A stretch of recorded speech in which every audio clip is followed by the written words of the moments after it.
Hey, what's up? What's going on? What's cracking? What's bracking? I'm back. Anyways, another week down, and we had some finals. Earlier this week, and I'm feeling good. And I'm probably not gonna check them. And I am now free of school stress, or school anxiety, not stress. And it feels good. But now we're on the hunt for a job. I actually had an interview Friday. I'm not going to say where until I get it, but I had an interview Friday and it went well, and they want me to come back on Monday for another interview. So, guess next week, if all goes well, you'll figure out where I'm working for a little bit and what I'm doing. But yeah, that makes me happy. Anyways, still lost weight this week, actually. Went down from 3.4 to 1.9. Yeah, to 1.9. So, a little progress here and there.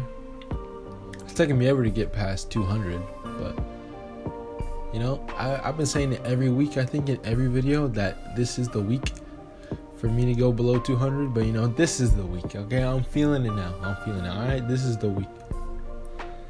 But, yeah. And that's what's popping.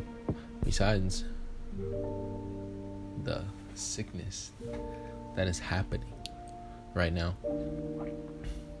all this confusion, it's hard to tell who is saying the right things between all this, because if you look on different news sources, they all say different things, and it's hard to get the facts,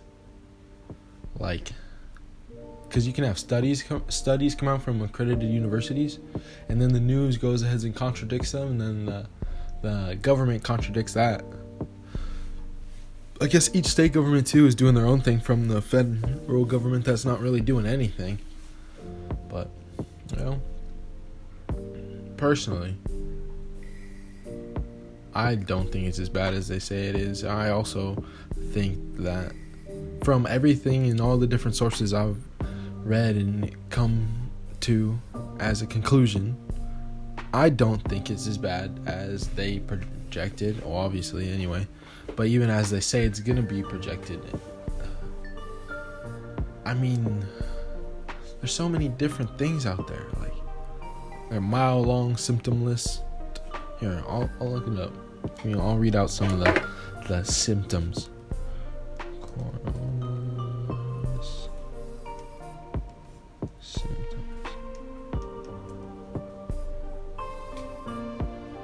Alright, here we go. We got 1, 2, 3, 4, 5, 6, 7, 8, 9, 10, 11, 12, 13, 14. Only 14 that Google shows right here. Oh, here we go. Okay, that's definitely not it.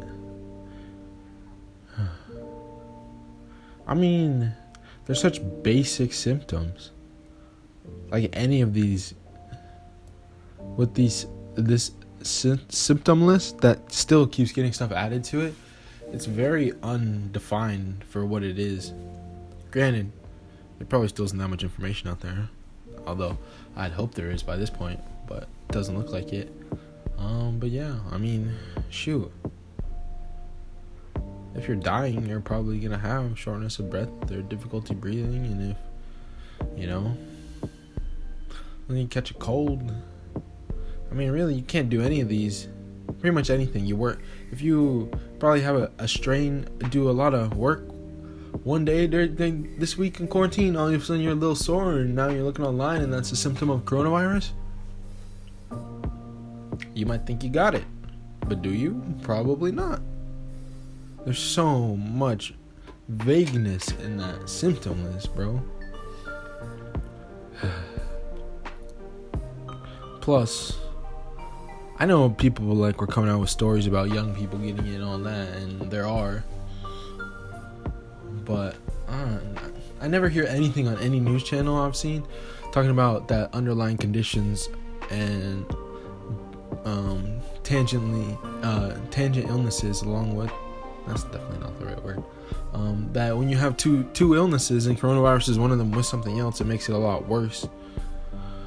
They're just saying, oh, You think you're immune? Well, look, this person got it, and this person got it, and they looked perfectly healthy. Now, in the rarity that might happen to someone under the age of like 60 or something, maybe even 50, that's...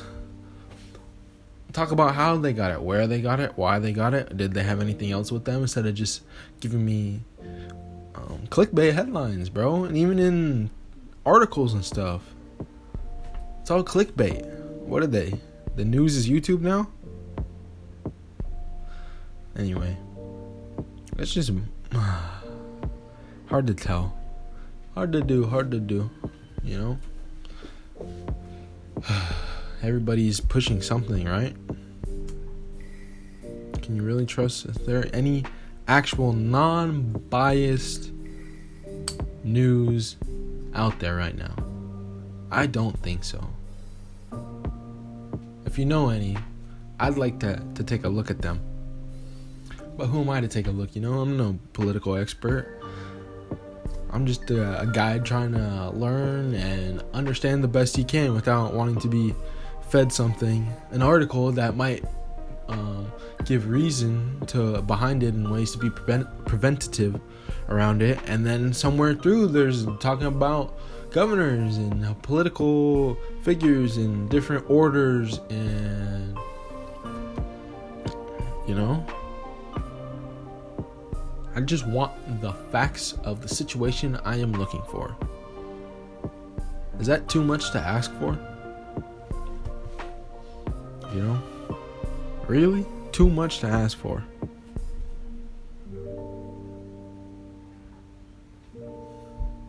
Apparently. You know, everybody's got their own opinions, and, you know, hospital stuff with them saying that they're signing death certificates to just say people have coronavirus, even if they didn't, even if that wasn't the cause of death. Like, what is that? So, if that's actually happening, then what's the real cause of death? Huh? Are the actual numbers a lot less than what they're saying based on that? Like, what? I don't know. World's a funky place. Funky place. You know? We all got to make decisions for ourselves and try not to be influenced, as impossible as that is. No matter how hard you try, you're always going to have some bias or influence that's affecting you. No matter how hard, it's always there. The best you can do is learn about it, or try to ignore it and figure out why you have that bias, you know? What's the reason? And then we can stop with this whole he said, she said stuff and false accusations and things like that. You know, too much to ask for to live in a nice world where we get to understand everything and everything is nice and pretty. It is what it is. Peace out. Hopefully gonna be below 200 next week. Anyways, I'll catch you later. Goodbye.